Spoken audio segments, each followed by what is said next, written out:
Muy estimados hermanos y hermanas en Jesucristo nuestro Señor, recordarán que el domingo pasado escuchábamos la confesión de Pedro respondiendo a la pregunta de Jesús: ¿quién decían ellos que era él? Y mencionábamos al respecto que la palabra pronunciada por el apóstol le antecede una experiencia de encuentro con Cristo Jesús. Es de descubrir en lo más profundo de su ser que quien está delante de él es el Mesías, el Hijo de Dios. El mismo Jesús le hizo reconocer esa experiencia como una experiencia revelada por su Padre Dios. Y precisamente en esa fe de Pedro, en esa confesión, podemos decir, es esa la roca firme donde se sostiene la iglesia. Pero al mismo tiempo notamos que esta confesión firme de Pedro está envuelta en la fragilidad humana. Pedro no es perfecto, ni está exento del equívoco, ni tampoco de responder a lo que pareciera la naturaleza humana lleva a veces de manera impredecible nuestras acciones. El pasaje que hemos escuchado es continuidad de lo que hemos mencionado. Y nos damos cuenta que se pasa de la alabanza a la reprobación, de la actitud, de la respuesta de Pedro, ante el primer anuncio de los tres que nos dicen los evangelios. Jesús comunica a sus discípulos su pasión, su muerte en Jerusalén, y al término siempre la resurrección de aquel que tiene el poder para recobrar la vida después de haberla ofrecido. Podemos decir en primer lugar que ante esta actitud de Pedro, decíamos, está implícita esta naturaleza humana de rechazar el sufrimiento. Hay por una parte la concepción del Mesías triunfante, glorioso, que va a restituir la soberanía de Israel, va a exterminar a todos los enemigos, y por lo tanto la imagen de un Mesías humillado, llevado al patíbulo, muerto, no entra en esa dimensión. Además, se suma este rechazar el sufrimiento. Y tendríamos que decir que el sufrimiento forma parte de nuestra naturaleza humana. Nadie está exento de experimentar el dolor en mayor o en menor grado. Desde que somos pequeños, hasta pudiéramos aludir al momento mismo de nuestro nacimiento. El llanto no es más que ese aliento de vida, porque se experimenta un sufrimiento ser arrancado del vientre de la madre y se lucha con todo para poder sobrevivir. Y entramos a un mundo adverso, distinto, del cual nosotros nos fuimos entretejiendo seguramente en el seno de nuestra madre. Hay quien alude que es una experiencia de muerte. Y fuimos consolidando nuestra vida desde pequeños entonces en el dolor, sea que lo experimentemos físicamente, por la enfermedad, por el deterioro de nuestro cuerpo, por el paso de los años, sea el sufrimiento a causa de una vida moral no llevada con rectitud, sea el sufrimiento que recibimos a causa del mal que el otro nos inflige. Se pueden señalar muchas maneras en que el sufrimiento se hace presente, pero tendemos a rechazarlo. De ahí decíamos la actitud de Pedro: no, eso a ti no te puede pasar. nosotros respondemos al sufrimiento? Se han dado muchas respuestas. En la filosofía griega ya había ciertas posturas ante el dolor humano. Algunos decían, hay que soportar el sufrimiento, pero hay que soportarlo con dignidad. Los estoicos. Otros decían, vamos a evadir el sufrimiento y démonos a una vida de placer. Los epicúreos. O bien, si queremos ir más allá, las filosofías orientales, en el budismo, la evasión del sufrimiento era el de tratar de evitar todo deseo, para que no teniendo deseo, entonces el espíritu no enfrentara el sufrimiento. Jesús no nos dice eso. Cuando se da este diálogo con Pedro y le dice, apártate de mí, hay una fuerte connotación, significado a las tentaciones en el desierto. Ustedes las recordarán, que va de la mano con lo que mencionamos del mesianismo. Doblégate, adórame, reconóceme como el Señor, le decía el tentador, y todo esto será tuyo. Eso significa que ante las palabras de Pedro, Jesús está reconociendo que el adversario está actuando también a través de él. La traducción más correcta, siguiendo el texto original del griego, sería traducir: atrás de mí, Satanás. No que esté satanizando a Pedro, sino que lo está ubicando en el lugar que le corresponde. Eres mi discípulo, mi seguidor, yo soy el maestro. No trates de hacer a un lado este anhelo, digámoslo inclusive más fuerte, esta obsesión, si lo quisiéramos decir así, de Jesús de llevar a fiel cumplimiento la voluntad de Dios que ha descubierto en su vida. Y si este cumplimiento le trae consigo la muerte, por ende el sufrimiento, lo acepta.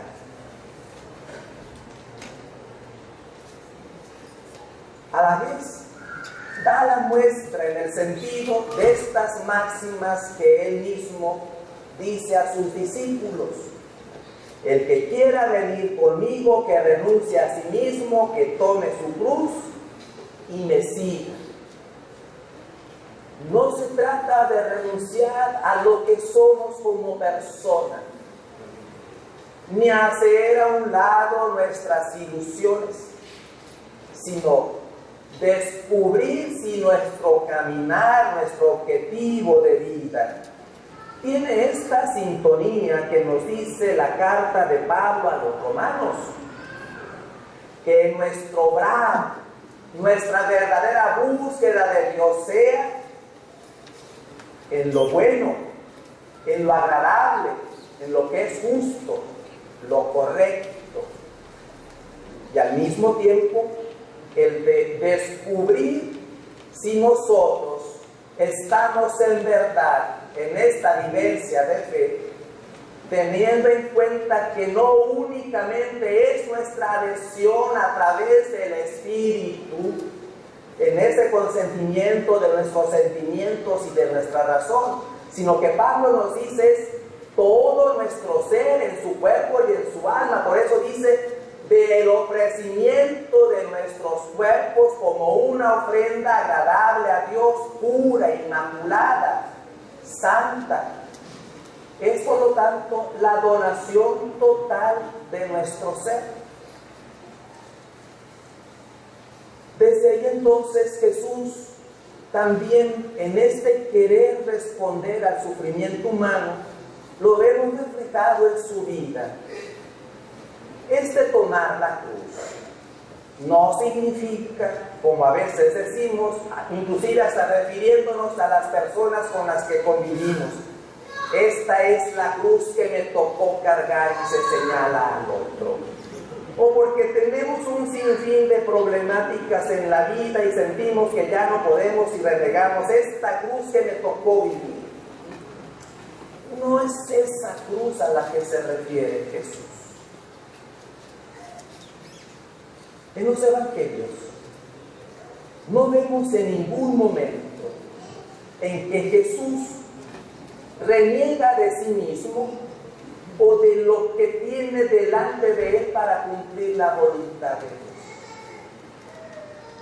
En otras palabras, no se presenta nunca como la víctima, sino que el sufrimiento de Jesús viene generado por el dolor que ven los demás a causa de la opresión y de la injusticia, de la fragilidad humana, de la enfermedad, de la marginación, etc.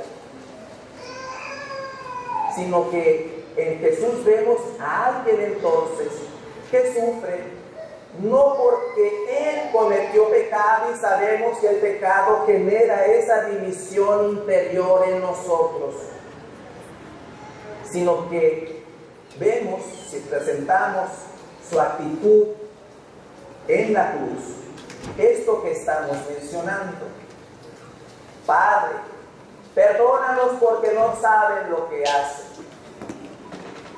Ante el sufrimiento del que está a un lado de él, hoy estarás conmigo en el paraíso.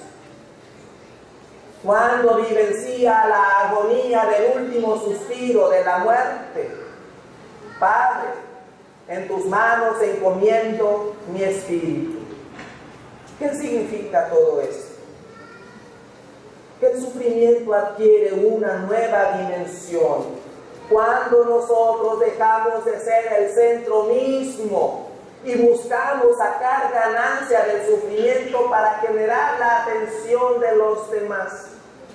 Jesús nos dice: aún en medio de ese sufrimiento, dónate a los demás, no eres el único que tiene necesidad del consuelo y de la gracia de Dios. Vive solidariamente. Ciertamente no es fácil, porque volvemos a insistir, nos topamos con esta nuestra naturaleza humana. Tenemos un ejemplo hermosísimo en este pasaje profético del libro de Jeremías. Un joven llamado a la edad tal vez de los 18 o 20 años. Como hemos escuchado, lo que él está invitado a anunciar no es nada agradable. Profetiza la destrucción del templo de Jerusalén antes de que acontezca, y por eso le llaman el profeta de la destrucción. Es rechazado y, como escuchamos, paga consecuencias por llevar esa palabra. Golpeado, encarcelado, y este es uno de tantos momentos que vive el profeta. Y tal vez lo que a veces quisiéramos, como él tal vez, escuchar algo agradable, o que este compromiso cristiano fuera tan llevadero, tan confortable, sin ningún problema, sin sufrimiento. Y vemos y notamos cómo él entra en esa dinámica también del sufrimiento, y lo dice de una manera ejemplar y además muy profunda. Me sedujiste, Señor, y me dejé seducir. Fuiste más fuerte que yo y me venciste. Cuando quería huir, entró en sí mismo y descubrió esa presencia ignorada de Dios en lo más profundo de su ser, y lo concibió como un fuego que le estaba calcinando. Y era tan fuerte este fuego que aunque él quisiera huir y dejar todo atrás, no podía callar esa palabra que le calcinaba lo más profundo de su ser. Es ahí donde tal vez tenemos que entrar nosotros, en ese santuario, y descubrir que en muchos momentos, ya sea nosotros o lo hemos visto en otros,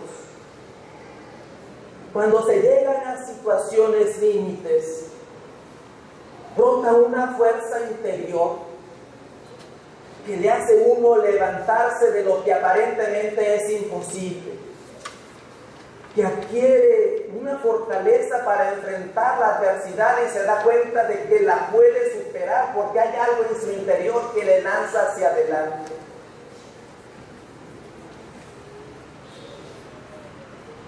¿No será esto lo que entonces Jeremías nos dice? Dios no nos abandona, pero sí nos pide cargar la cruz, que significa que en todo momento, en toda circunstancia, no importa por dónde estemos atravesando en esos momentos de nuestro peregrinar hacia la casa del Padre,